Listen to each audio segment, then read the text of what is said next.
بابا أوروبا الحنينة بعنوان سكك على ظهرك ولوج وين النبات. اسمع لا فامي، هذه فهمتني كلمة لك الناس القدمة اللي تعيش في الأوروب. شوف، مش أي إنسان يجي جديد لأن الأوروب تحقروه وتحبوا تلعبوا له اللي هو بوهالي ولا أنتم فهمتني باش تعديوا عليه.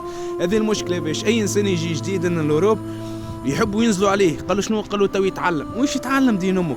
تي نورمالمون كي يجي ولد بلادك جديد لازمك تقف معاه وتوعيه وتضويه، فهمتني؟ مش تقوم تتمنيك عليه. وقالوا شنو؟ قالوا المفرخ عبت الاوروب. لا، احنا وقت اللي جينا قداش عمرنا 90 عام تيمو، كل جينا فروخ وكلنا كبرنا في الاوروب والناس الكل تمرمدت لنا في الاوروب، مره الفوق ومره اللوطه. ينال دين والديكم تحقروا في جدد، ينال زبورمكم الجدد والفروخ. هذا اللي جاي صغار فهمتني، جاي اكسح منا. نحكي لك بالحق في هدرة اللي تحبوا عليه انت، جايين كاسحين مش كيما الزبوب الحافيه القدم اللي ما عملوا شيء في حياتهم.